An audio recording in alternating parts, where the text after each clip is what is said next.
Bonjour, aujourd'hui on va se dégourdir les neurones avec la formule de classe de conjugaison dans le groupe alterné AN, dû aux mathématiciens légendaires Erdos et Turan.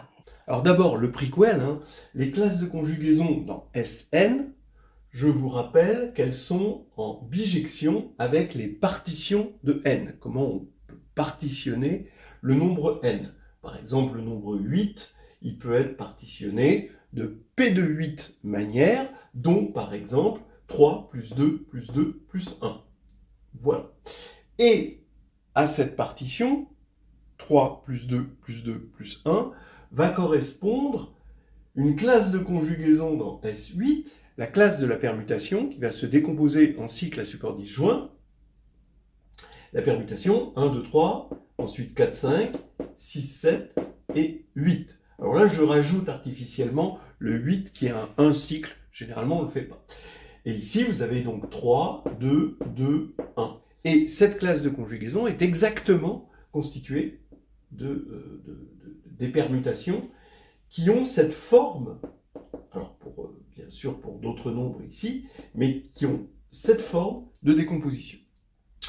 Donc P de n, c'est le nombre de partitions de n, d'accord, comme celle-ci pour 8, et c'est aussi le nombre de classes de conjugaison de Sn. Le problème, c'est que P de n, c'est une fonction difficile d'accès. Il n'y a qu'à voir les travaux de Hardy et Ramanujan pour en donner un équivalent, et ensuite les travaux de Radmacher pour avoir une fonction plus précise qu'un équivalent. Voilà. Donc les nombres de classes de conjugaison dans AN, il ne faut pas rêver. Si déjà c'est extrêmement dur dans SN, alors AN, ça va être difficile. Toutefois, on aura une formule en fonction de la fonction P. Voilà. Qui, elle, est plus mystérieuse, mais a été précisée au XXe siècle. Voilà. Alors la vidéo, elle va se passer en deux temps.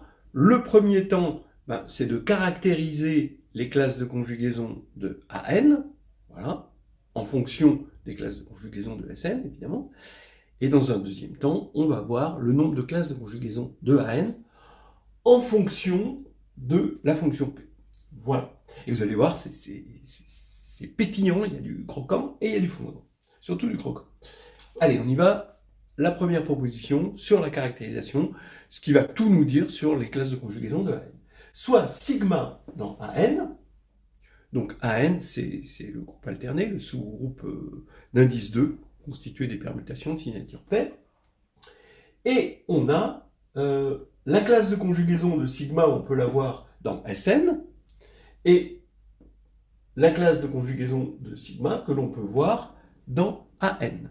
Eh bien, ce que j'affirme, c'est que le cardinal de cette classe, vu dans Sn, est égal à une ou deux fois la classe dans AN.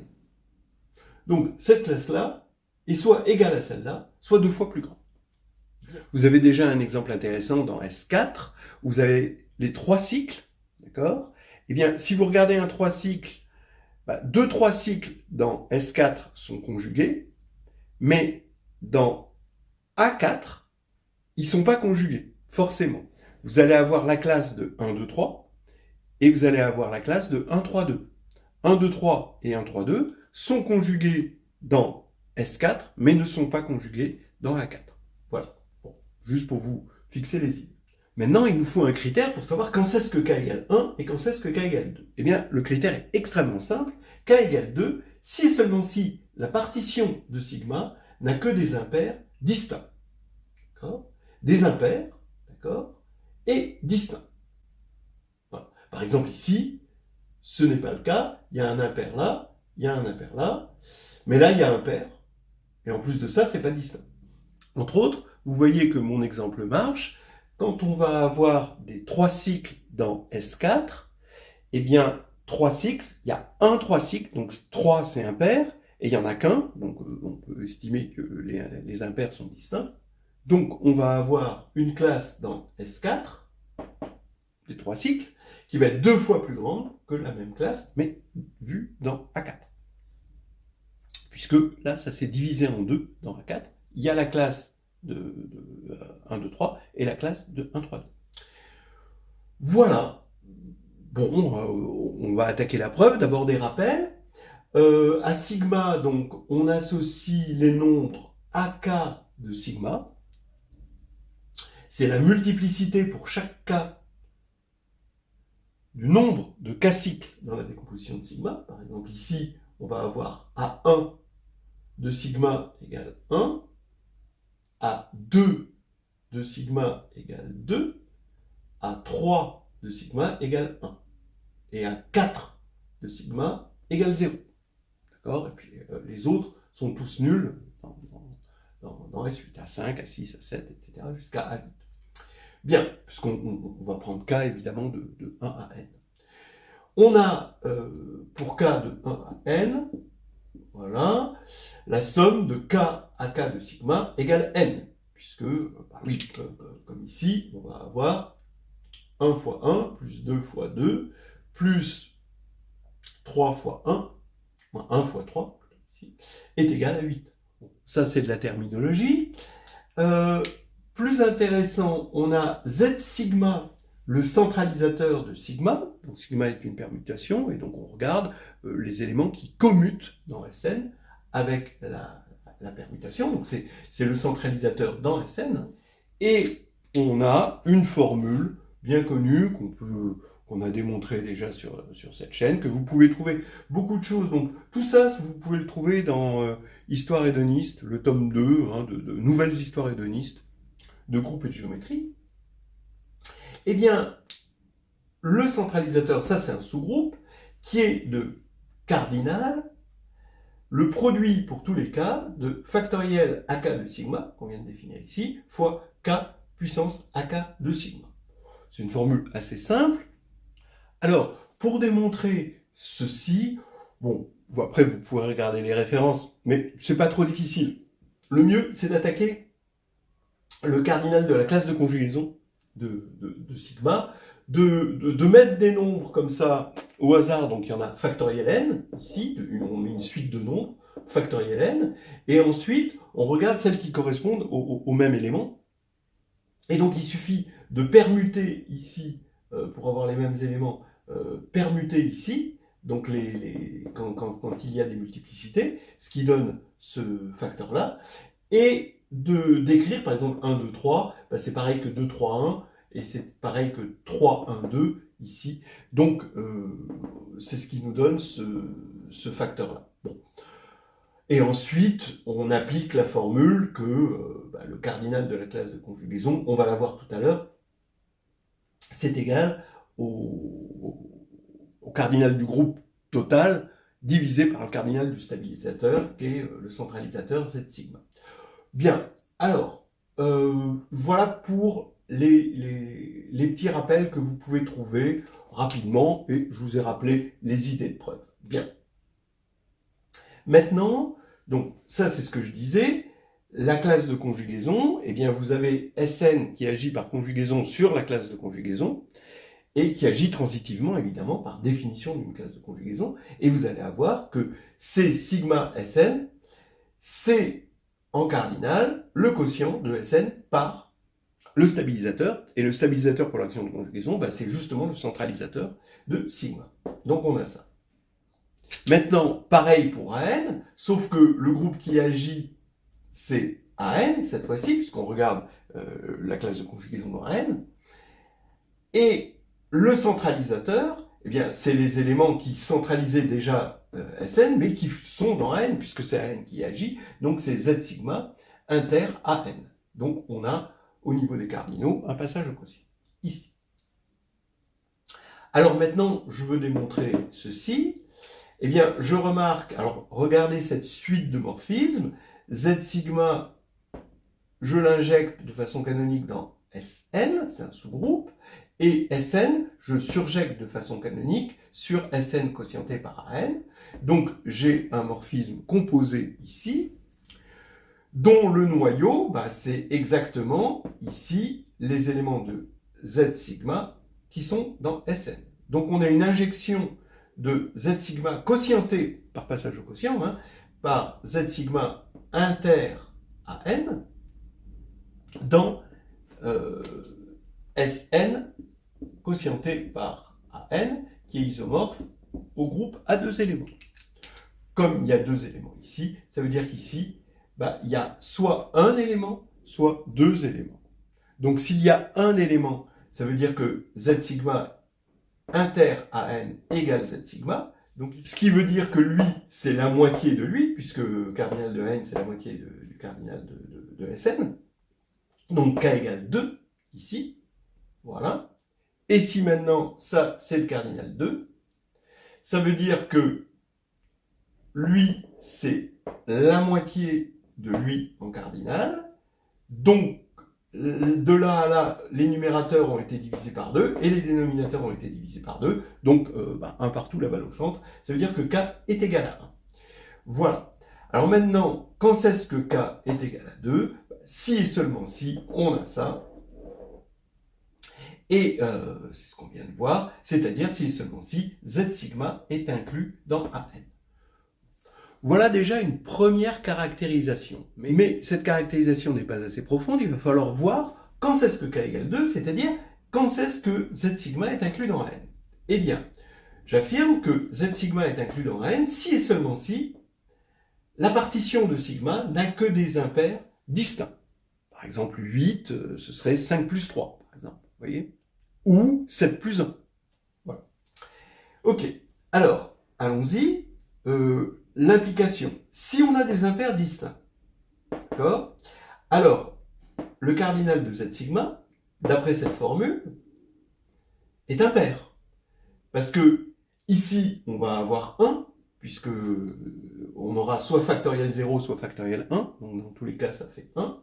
Et ici, quand AK est non nul, ça veut dire que K est impair, donc ça, c'est impair. D'accord ? Voilà.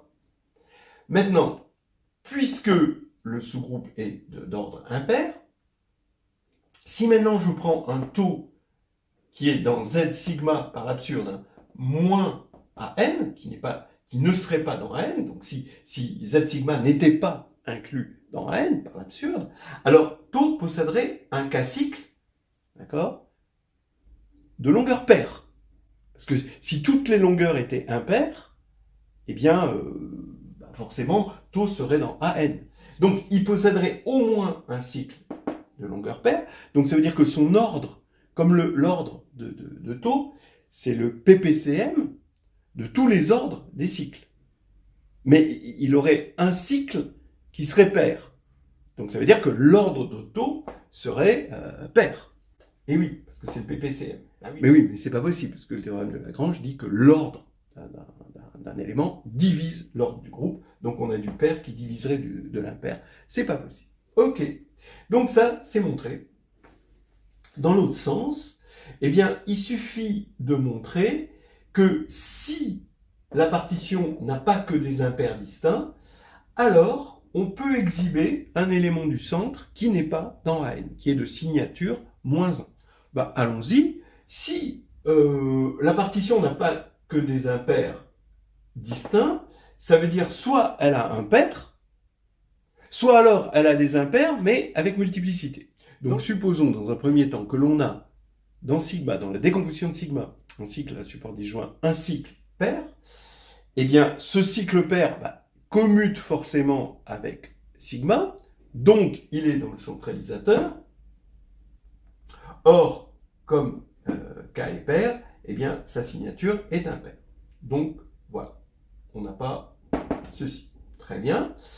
Maintenant, s'il y a une multiplicité de cycles impairs, alors vous allez avoir K impair et vous allez avoir deux cycles comme ça, en produit, qui vont être à l'intérieur de la décomposition de votre sigma. Alors vous vérifiez que le produit de transposition I1, I'1 jusqu'à IK, I'K,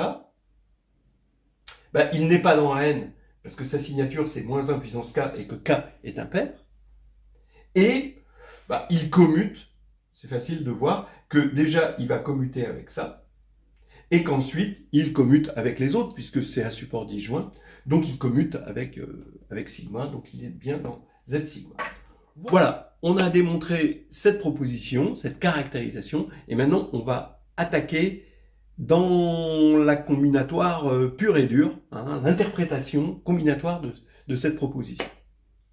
Alors là, on rentre dans le vif du sujet, c'est-à-dire la combinatoire des séries génératrices. D'abord, on commence avec la fameuse série génératrice des partitions de n. Je vous rappelle qu'une partition de n, c'est difficile à calculer, mais on a des formules synthétiques qui nous permettent de les avoir toutes. Vous voyez, vous avez une formule, c'est difficile, mais une infinité de formules, c'est plus facile. Ça, c'est la magie de la série génératrice. C'est la série génératrice, c'est la formule à volonté, comme dans les restaurants où on mange beaucoup, un peu gras. Ok. Eh bien, ici, vous avez que la somme, donc la série génératrice des partitions, ici, c'est le produit pour nu supérieur ou égal à 1 de 1 sur 1 moins z nu. Hein, bon, ça doit être bien connu à ce stade. Hein, c'est-à-dire que quand vous allez faire ce produit-là, c'est le produit ici de séries géométriques. D'accord? Et donc, quand vous allez prendre le terme en z puissance n dans ce produit-là, ça veut dire que, par distributivité, n va être la somme de termes du type S nu. C'est-à-dire que n va se retrouver décomposé en nu avec multiplicité S. Et c'est bien exactement ça, ce qui va compter les partitions. C'est-à-dire le nombre de 1. On aura un 1 à chaque fois qu'on aura une partition de n, et donc on aura P de n, z puissance n. Voilà pour cette série génératrice qu'il faut bien avoir compris pour pouvoir continuer. Maintenant, je vais appeler G de n le nombre de classes de conjugaison de AN. D'accord? Alors, je dis que c'est G1 de n plus G2 de n. G1 de n, ce sont les classes de conjugaison d'éléments de AN, mais dans Sn, d'accord? Contrairement à G de n, qui est le nombre de classes de conjugaison d'éléments de AN dans AN. Et maintenant, G de n, c'est G1 de n plus le supplément quand elle se dédouble. Et quand c'est-ce qu'elle se dédouble, quand c'est-ce qu'elle ne reste pas juste elle-même, eh bien, elle se dédouble quand la partition de n correspondant à la classe de conjugaison est une partition en impair distinct. C'est ce qu'on a vu tout à l'heure, c'est la caractérisation. Alors, G2 de n, ça va être assez facile, hein, parce qu'on a tout de suite cette caractérisation par des impairs distincts, vous allez voir, c'est assez facile. G1 de n, il faut encore le manipuler. Alors, regardez, il faut ici caractériser les éléments de AN par leur partition. C'est-à-dire qu'on va regarder la signature de sigma, mais selon la partition. La partition, elle est donnée par les AK de sigma. Les AK de sigma, c'est le nombre de cycles de longueur K dans sigma. Et donc, epsilon de sigma, c'est moins 1 puissance la somme des K-1 AK de sigma. Puisque chaque cycle a pour signature moins 1 puissance K-1, quand c'est un K-cycle. Et donc, du coup, les signatures, quand on compose les K-cycles, les signatures, elles se multiplient. Donc, on va avoir une somme au niveau des exposants. Bien. Maintenant, somme de K à K sigma, on sait que c'est n. C'est la longueur totale. Donc, c'est moins 1 puissance n moins sigma de AK sigma. Ce qui veut dire que epsilon de sigma est égal à 1 si et seulement si ceci est pair. C'est-à-dire si et seulement si n est congru à la somme des AK. Donc, je pars d'une partition, et cette partition correspond à des multiplicités AK pour chaque K, et donc je veux que la somme des AK soit congrue à n modulo 2. C'est-à-dire, soit la somme des AK soit paire si n est pair, et soit impair si n est impair. Maintenant, ça y est, j'arrive à caractériser G1 de n directement en termes de partition. C'est le nombre de partitions de n avec somme de AK congrue à n modulo 2. Ça y est, maintenant je vais pouvoir faire ce que je veux. Qu'est-ce que je veux au fait? Je veux calculer G de n, c'était ça au départ, en fonction de la fonction P, ici. Voilà. Bon. On va y arriver. Regardez, Erdos, il est arrivé, hein, et nous, on va suivre gentiment la voie d'Erdos et Turan. Du coup, G2 de n, c'est quoi? Eh bien, je vais regarder le coefficient. Alors ça veut dire, j'ai déjà utilisé sur cette chaîne, ça veut dire le coefficient en Zn de cette expression-là. Eh bien, effectivement,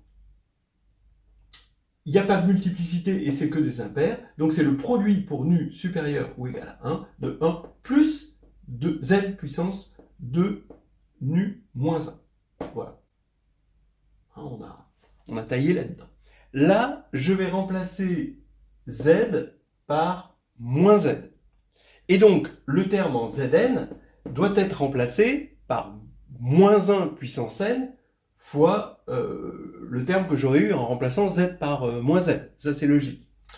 Et donc, en changeant z en moins z, comme ici c'est impair, je vais avoir 1 moins z puissance 2 nu moins 1, ce qui fait que ce produit, c'est le produit des 1 moins z nu sur 1 moins z de nu. Parce qu'effectivement, comme c'est un produit infini, je vais avoir disparition des termes pairs, ça va se télescoper, et il va rester que les termes impairs, donc 1 moins z de nu moins 1.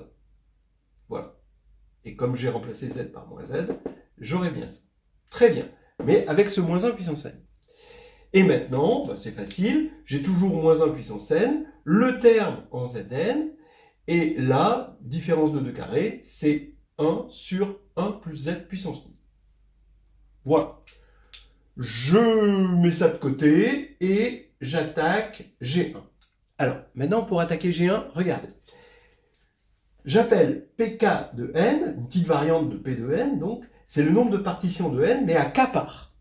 Ça veut dire, en gros, que la somme des 1 indices J est égale à k. Voilà. Alors, la question, c'est, est-ce qu'on a une série génératrice pour les Pk de n? Ben oui, à condition qu'on utilise deux variables maintenant. Une qui va compter les partitions, comme tout à l'heure, et une autre qui va compter le nombre de parts. Donc, on va écrire cette série à deux variables, là, pour les Pk de m. M partition, K le nombre de parts, et en fait, c'est le produit des 1 sur 1 moins W Z nu, quand nu est supérieur ou égal à 1.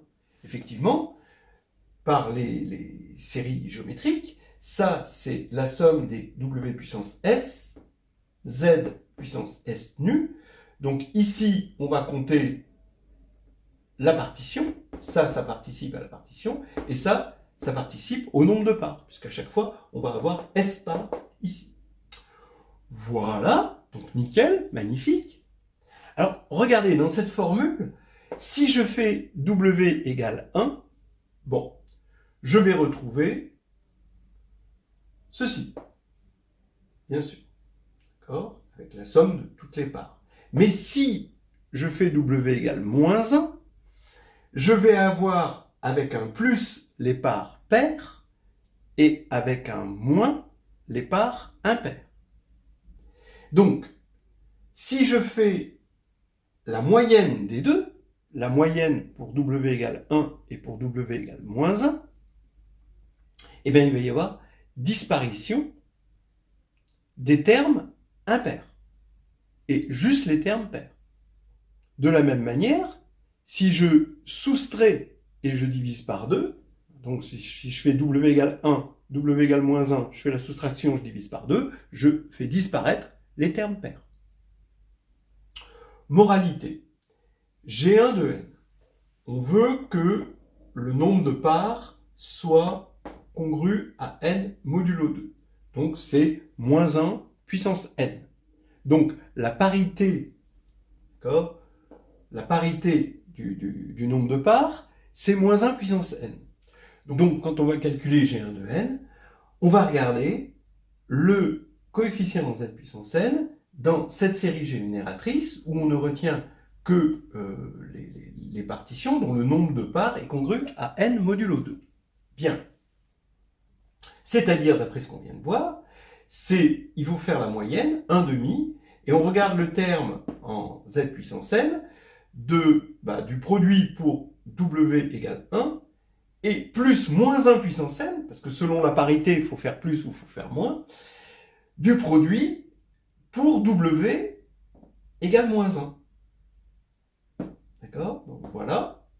Ce qui nous fait, regardez, maintenant, on va faire un petit bilan. G de n, c'est égal à quoi? C'est égal à G1 de n plus G2 de n. G1 de n, regardez, ici, on a 1 demi et ce produit, le terme en z puissance n de ce produit, mais ça, c'est Pn, P de n, d'accord, après ça. Donc on a 1 demi de P de n, plus, eh bien on va avoir moins 1 puissance n, 1 demi de ce truc-là, plus G2 de n qui va nous apporter exactement le même terme, une fois, donc moins 1 puissance n, 3 demi, 1 demi plus 1, ça fait 3 demi, de ce terme-là, d'accord, ce produit-là. Et ce produit, on a vu que c'était, alors il est plus pratique maintenant, plutôt que de l'écrire comme ça, de l'écrire comme ceci. Voilà un résultat déjà assez satisfaisant, mais on va avoir un résultat final, vous allez voir, qui est assez spectaculaire. Et c'est là qu'on atteint le climax. Regardez, donc je reprends la formule ici, d'accord, qu'on vient de trouver. Et ce que j'avais dit, c'est que on va trouver G de n à partir uniquement de la fonction P. Et pour l'instant, on ne l'a pas encore. On a G de n égale 1 demi de P de n. Et maintenant, il faut encore traduire ça en termes de la fonction P. Alors regardez. Alors c'est facile, parce que vous allez avoir ce produit-là qui va se décomposer en deux facteurs. Un facteur, c'est le produit des 1 sur 1 moins z puissance 2 nu. Et l'autre facteur, c'est le produit des 1 moins z puissance nu. Alors, le premier facteur, c'est simple. Si vous regardez cette formule-là de la série génératrice des partitions de n d'un entier, eh bien, vous avez qu'à remplacer z par z2 pour obtenir ceci. Et donc, ça nous fait la somme des p de m, quand m est positif, de z puissance 2m. Bon, ça c'est évident. Et maintenant, sans plus attendre, la fameuse identité des nombres pentagonaux de l'être. Voilà. Vous pouvez trouver sa preuve sur Wikipédia, si vous tapez identité des nombres pentagonaux. Vous pouvez surtout la trouver dans Histoire hédoniste de groupe et de géométrie de 2015, dans le chapitre 4, si je ne m'abuse, où on montre la formule d'identité binomiale quantique, puis on en déduit le triple produit de Jacobi. Là, c'est un tour de force. Et ensuite, le triple produit de Jacobi, là, c'est un classique, on en déduit l'identité des nombres pentagonaux de l'être.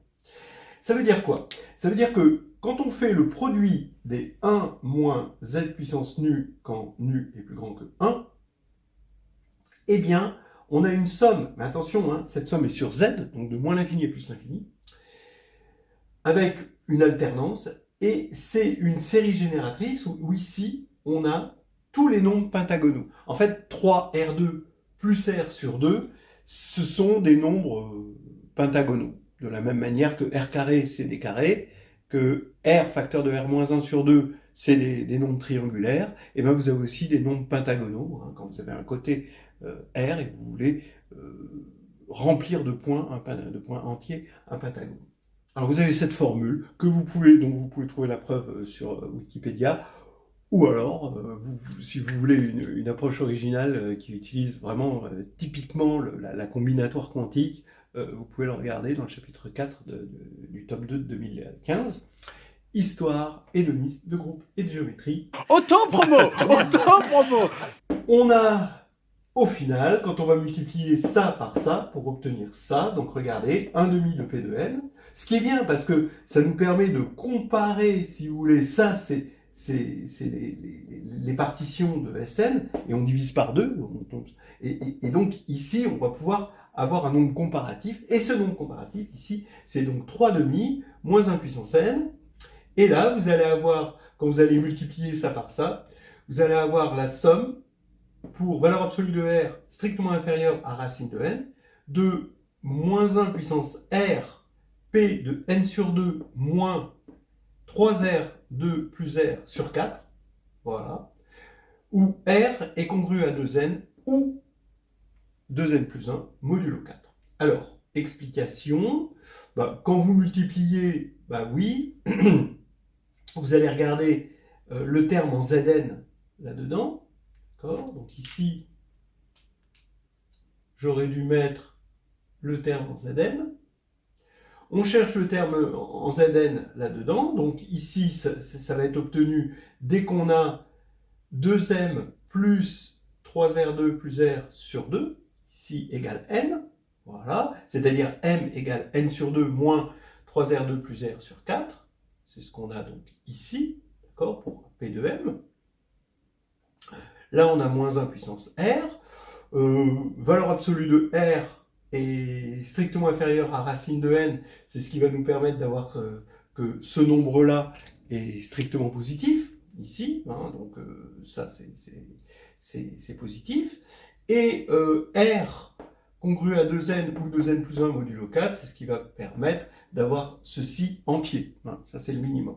Voilà, on a une formule d'Erdos et Turan, grand respect à eux d'avoir trouvé cette formule, et ils ne se sont pas arrêtés là, hein. Je vous conseille de regarder, ils ont écrit un article sur ce nombre de classes de conjugaison que vous pouvez trouver sur internet aussi facilement que ce que j'ai trouvé moi. Voilà, on va s'arrêter là, et ça a été pour moi un immense plaisir de partager une aussi jolie formule.